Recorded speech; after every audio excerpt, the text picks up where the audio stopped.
former South Carolina House District 110 candidate Will Freeman tells me he's running for mayor of Charleston. In this edition of Quintin's Close-Ups, I speak exclusively with him one-on-one. And be sure to download the free Quintin's Close-Ups app in your Apple or Google Play stores.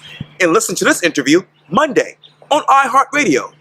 Will Freeman, it is so good to see you. Hey, Quintin, how's it going? Great, yourself? You're doing great, doing great. That is so great to hear. You are joining me here on Quintin's Close-Ups to tell me some exclusive news. Yes, and the announcement actually will be going out here very shortly, so by the time your viewers see this, they'll hopefully see it out on our website. I'm officially announcing that I'm running for mayor of Charleston. Why Will Freeman? Why Mayor of Charleston? Well, I had several residents, friends, workers in the service industry who have come up to me over the past several months, claiming they felt like they'd been neglected by the city, like their concerns aren't being heard or met, and eventually just got to the point where it motivated me enough, which is the word I'm going to use right now, motivated me enough to get in here and at least change the conversation and help represent the working class of the city.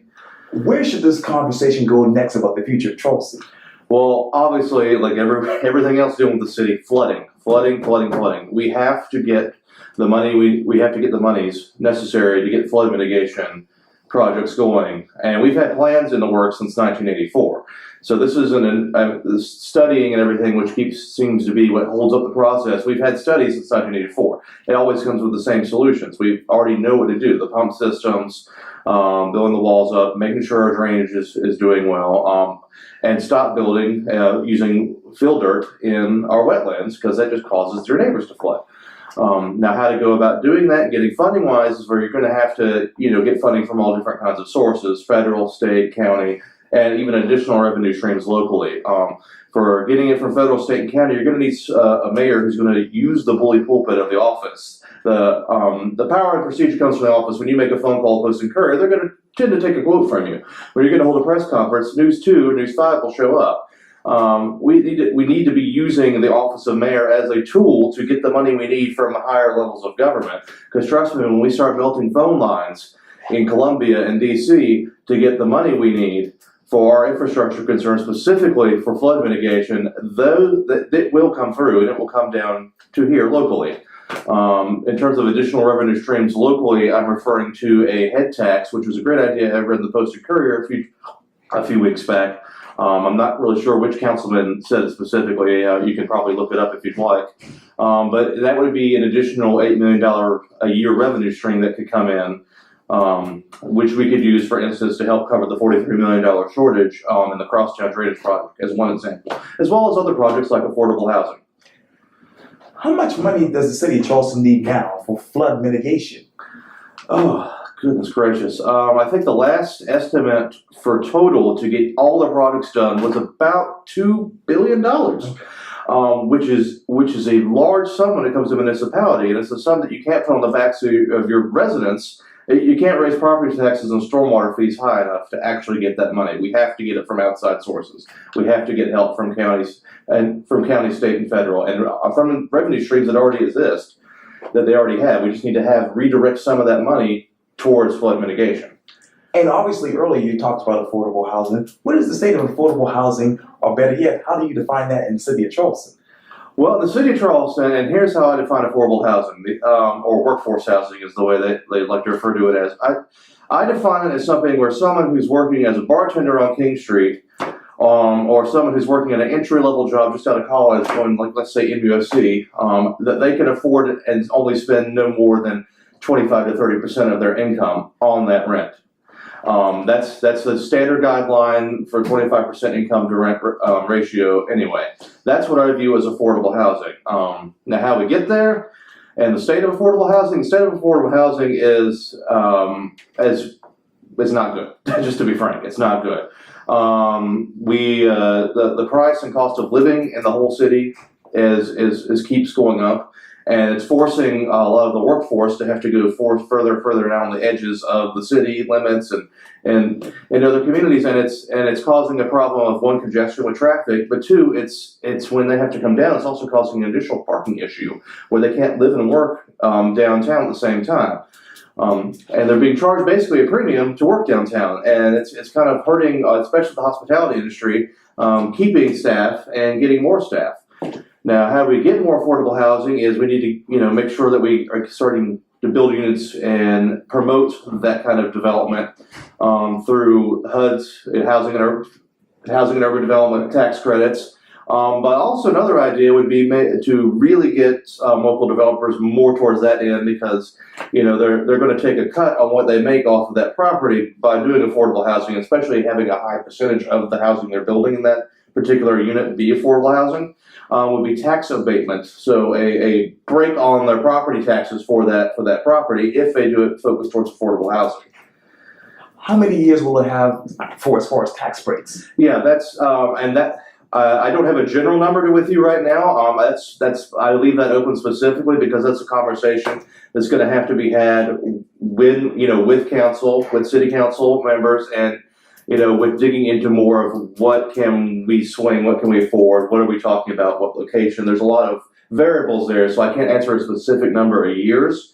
But I'm sure as we go forward with this, I think a specific number will come down, and I'll just get to talk to you again when we have that. So, what can the city of Charleston afford right now financially? Financially, the city of Charleston, we got a lot of stuff going on. Flooding being the biggest thing that's taking a lot of money and focus away. But Charleston, as a city, I think we have a lot of revenue coming in. I just think we're not utilizing some of it as efficiently as we could, which would help at least, like, for instance, I love the fact that the current mayor does the whole Dutch dialogue thing. I do not like the fact that what he could have accomplished with a phone call or Skype and emails, instead he accomplished with $100,000 of taxpayer money funded trips to and from Europe. I feel like that I always ask myself how many drains that could have cleared out with that $100,000. So that's just one small example of maybe more efficient use and focus of city resources. And when I say focus, like with flooding especially, we have to be all hands on deck for that. We can't have any distractions. We can't afford to have any distractions. Well, let me ask you this. How many drains in the city of Charleston really need to be cleaned out right now? Every conversation I've had with a resident on James Island, Johns Island, West Ashley, and even some downtown, they all start with some story about how the drain about 10 feet away from their front door or behind their house hasn't had maintenance in it in years and needs maintenance, and then the large, arduous process to even try to get someone to come out and clear the drain out again. So that's just a daily occurrence. It's every conversation I've had with a resident has had that phrase involved with it. You talk about residents. As we sit here right now, do you know what the population of the city of Charleston is? Population, proper city-wise, let's see here. Well, that's why I have this in front of me, actually. It's 129,000. Okay. So I knew it was 130,000 about average. We're the largest city in the state now by population, and growing until, well, of course, unless Greenville catches up and beats us, which they very well could. Growing. Yeah. How would you, as a mayor, deal with the growing problems that are still going on in the city beyond flooding and infrastructure and affordable housing and workforce housing? Well, in terms of with growth, I feel like for one, we need to, with downtown especially, we need to get that moratorium for hotels passed.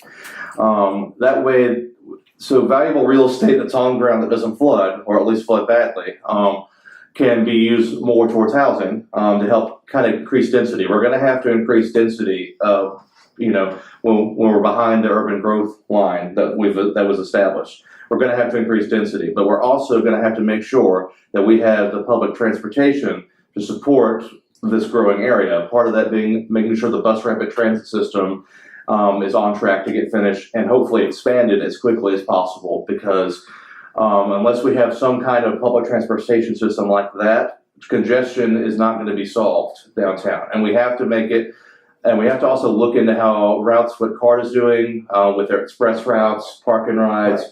I mean, I work in parking services at the College of Charleston, and our biggest issue we find when we're explaining about CARTA and using public transportation is they don't even know it exists. or they don't know which routes could benefit them. And half the time, when we tell them about this route, they go, "Oh, it's right near my house. I can do that instead." It seems to be a lacking of awareness too, which helps with our congestion issues. And beyond that, we have to get a rein on the development out on, around the Church Creek River Basin, Johns Island, James Island. You can't do fill dirt.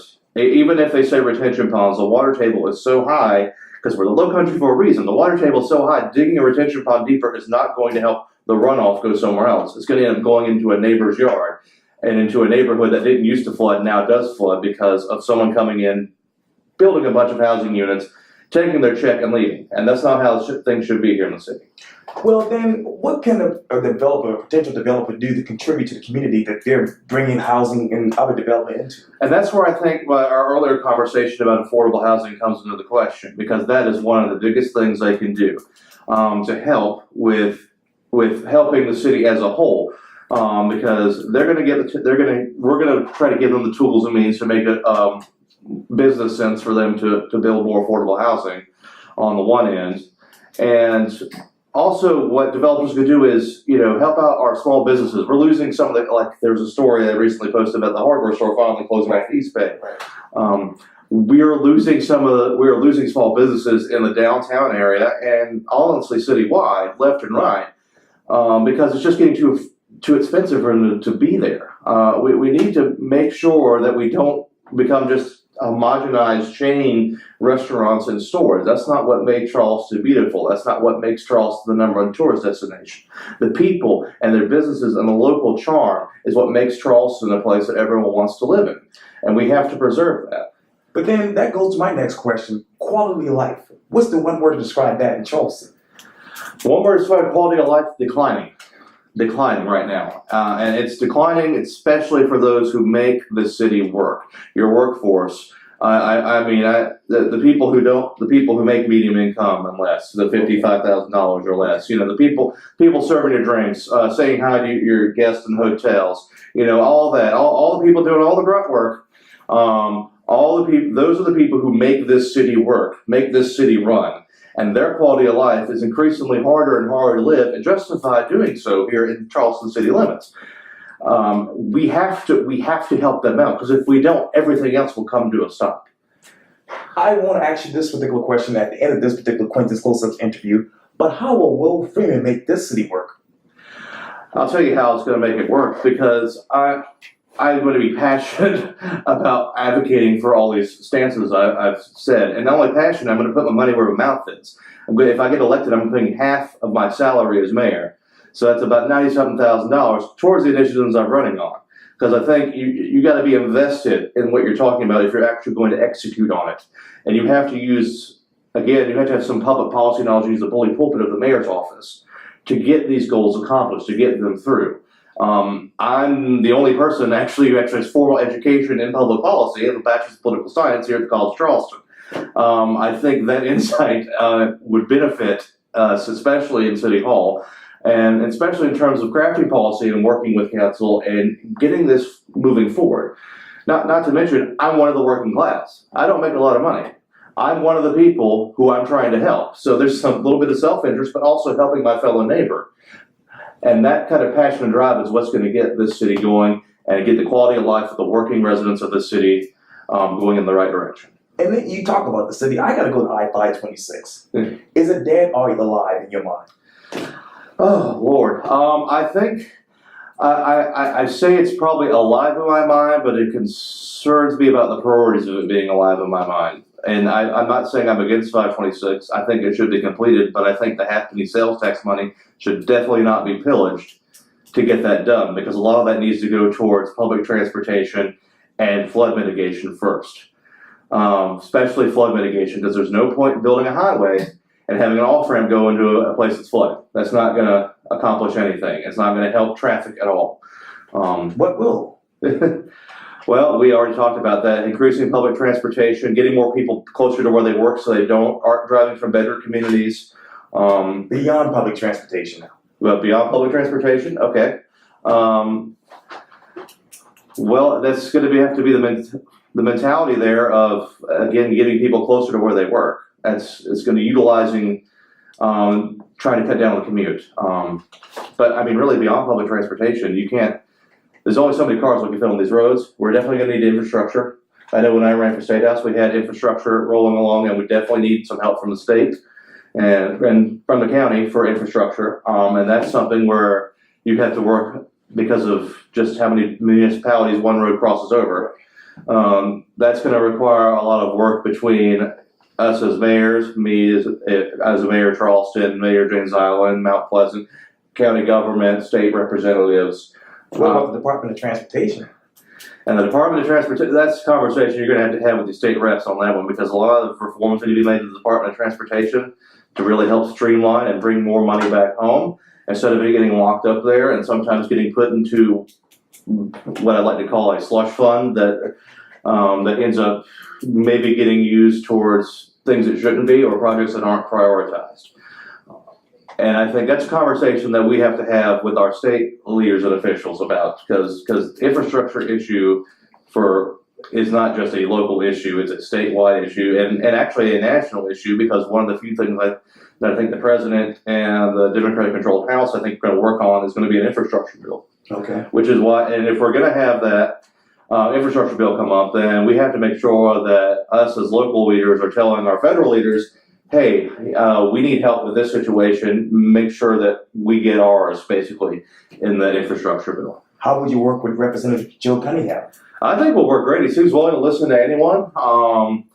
I tend not to get so much in the way of not listen. I don't have a problem listening to anyone from any party. If it's a good idea, it's a good idea. And I'll have no problem working with Representative Cunningham on any issue, because I think, like me, he cares about the Low Country. So I think that's not going to be an issue at all. You talked earlier about state legislative officials. Let me take you to last week. Obviously, Governor McMaster and current Charleston City Mayor John Tecklenburg took a tour underground the city. Mm-hmm. If you were to take a tour with the governor and the mayor, if you had the opportunity, what would you be looking for? Well, I actually saw the videos of down there, which is amazing to look at. What I'd be looking for is I'm going to be looking for, as a project as a whole, how efficiently is it going to work? How long is this going to last? Because these tunnel and pump systems have to last for a while. I'd be asking questions on maintenance and upkeep to make sure that they reach those lifetime goals for usability. That's what I'd be looking for in those tunnels. And also, I'd be using the opportunity to hit up the governor to help me out, try to get some money for some other flooding projects in the city. So, what are those other flooding projects? Let's see here. We have the pump and drainage system that was proposed for the Church Creek River Basin. Pump systems for Charleston East. So actually over in Charleston Village, right, actually where I currently live, right, was one of them. And also the low battery making the high battery wall. Those are a few of the projects that are listed. But also that includes drainage maintenance. Let's utilize it, make sure the infrastructure we already have in place is doing its job.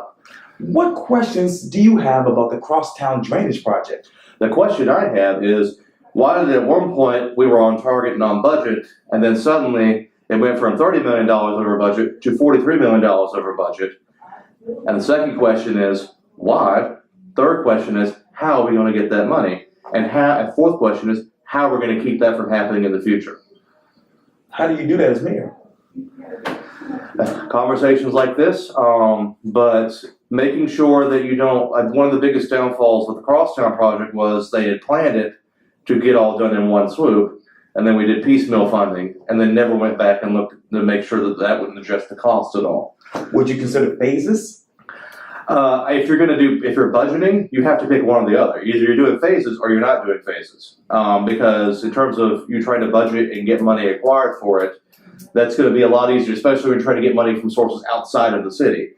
There's only, for instance, for the Crosstown projects, there's only one $10 million Tiger grant from the federal government going towards that whole $100-something+ million project to help pay for it.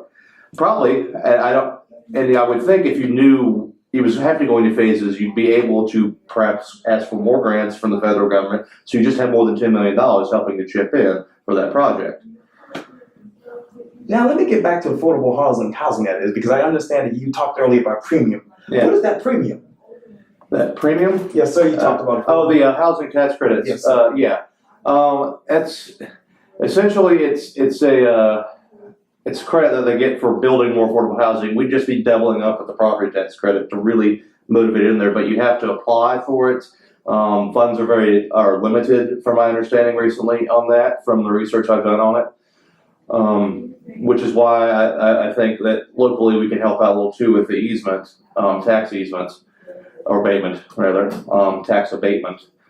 And that's, so in case if we don't get it, we still have another option to try to entice developers to do affordable housing. What are the three biggest businesses in the city of Charleston, in your mind? Three biggest businesses in the city of Charleston, not industries, but specific businesses, right? Yes, sir. Okay, well, MUSC is going to be your biggest, is the one in Charleston city limits proper. It's a huge hospital complex. Second largest business. See, it'd be easier to say industry because I could really name them off. Individual business within Charleston city limits. I mean, well, all the next College of Charleston's got to be in there because we're a big employer too. And then it breaks down after a lot of smaller businesses, but I mean, you could, number three after those, I mean, it might be one of the hotel chains at that point. Charleston Place, maybe the new Hotel Vintage. Actually, anything dealing with Michael Bennett probably together as one group would probably make themselves the third largest business because he owns a lot of restaurants and has a hotel as well and has a lot of property. So that might end up being the third largest one if you look at it. Let me get back to the Mayor Tecklenburg State City Address. Obviously, he delivered that perhaps 2 weeks ago. Mm. When you look back at that address to right now, what plays in your mind about that particular address? That plays in my mind because I was actually sitting in the gallery watching the address. It plays in my mind as he giving us a history lesson and then on flooding, and then also going and talking about, you know, things we could or should. He did a lot of what we need fixing, but not a lot of how. And that was my concern, how. Okay. And how do we do it? How do we get the money for this? I mean, he says, well, we could do this, like, how though, specifically? How are you going to use the office of mayor to do it? Because if your track record is going to prove us anything, you couldn't get a hotel moratorium passed, you couldn't get the tax accommodations credits passed in Columbia. I didn't see you do one press conference at all about flooding issues and trying to get the city, the people of the city of Charleston galvanized towards that and motivate higher up leaders to give us the money we need. So how? How do you fix racial bias, potentially, allegedly, inside the Charleston Police Department? Well, I think, especially with possible racial bias, the best disinfectant for that is sunlight. Investigating, put it out there in the open, and also more community forums. I know with, for instance, with the LGBTQ plus community, we had the forums after the trans woman was assaulted. And that seemed to move things in a really positive direction. I think we can, with what they're doing right now with that, and Chief Reynolds is great. Is a great, I think, a really good police chief, and I think his heart's in the right place, and we'll make sure that, you know, we keep doing these forums and talking, and making sure we're aware of what's going on, if there is something going on, and putting a stop to it. And lastly, where's the city's heart when it comes to fire stations and the fire department itself? Where's the city's heart when it comes to fire stations, the fire department itself?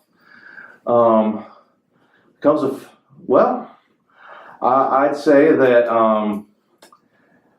they seem to be doing a rather good job. I think that maybe, honestly, I have nothing really to comment on the fire station other than, you know, keep doing your job. You're doing a great job. Do they need more fire stations in your mind? I would venture to say I'd have to have a conversation with them about that first, because that's an area I haven't looked into specifically yet.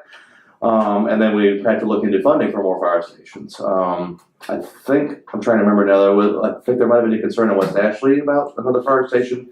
I haven't done much research into that yet, but trust me, trust and believe I will, to get a proper answer on that question. Because, you know, police and fire, those are one of their main functions as a city. So make sure that, I mean, because we can't, if there is an issue, then I definitely think we should look into it and make sure that everyone has the resources they need to make sure that they don't have to wait extra time for a fire truck to show up if their house is on fire. You keep talking about conversations. What will be your first conversation if you're elected mayor of Charleston? My first conversation obviously going to be with city council members. That's the first conversation.